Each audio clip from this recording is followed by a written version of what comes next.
Uppal Congress party incharge Mandamula Parameswara Reddy సహకారంతో మల్లాపూర్ డివిజన్లో Babanagar colony, Gokul Nagar కాలనీలో అభివృద్ధి శ్రీకారం చుట్టారు. నూతన సీసీ రోడ్లకు సుమారు 72 లక్షల మంజూరయ్యాయి. ఈ సందర్భంగా మల్లాపూర్ కాంగ్రెస్ పార్టీ అధ్యక్షులు కప్పర సాయి కిరణ్ గౌడ్ ఆధ్వర్యంలో సీఎం రేవంత్ రెడ్డి చిత్రపటానికి పాలాభిషేకం నిర్వహించారు.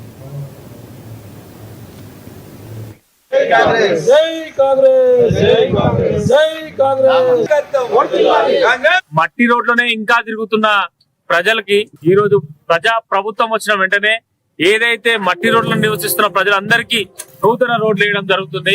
ఇవాళ గోకుల్ నగర్ కావచ్చు, బాబానగర్ కావచ్చు, సుమారు 72 లక్షలతో నూతన రోడ్లు మంజూరై కాలనీకి అందించడం జరుగుతుంది. ఇలా గత ప్రభుత్వంతో చూసుకుంటే మీరు ఒకసారి వేరే కాలనీ వాళ్ళు కూడా అర్థం చేసుకోండి. ఇప్పటికీ వరకు కూడా కాలనీలలో రోడ్లు లేని పరిస్థితి, డ్రైనేజీ లేని పరిస్థితి.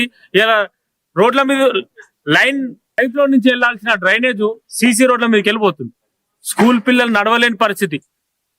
బీఆర్ఎస్ పార్టీకి చెందిన కార్పొరేటర్ కానివ్వండి, ఎమ్మెల్యే కానివ్వండి, ఇవాళ చూసుకుంటే ఉప్పల్ నియోజకవర్గంలో ఉన్నటువంటి కార్పొరేటర్లు ఎవరు కానీ ప్రజా సమస్యల్ని పట్టించుకోవడం లేదు.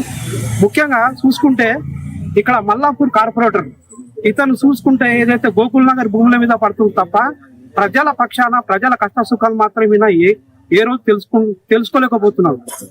మట్టి రోడ్లే ఉండే 20 ఏళ్ల నుంచి కాంగ్రెస్ పార్టీ హయాంలో రోడ్లు శాంక్షన్ అయింది కాబట్టి మేము చాలా సంతోషపడుతున్నాం.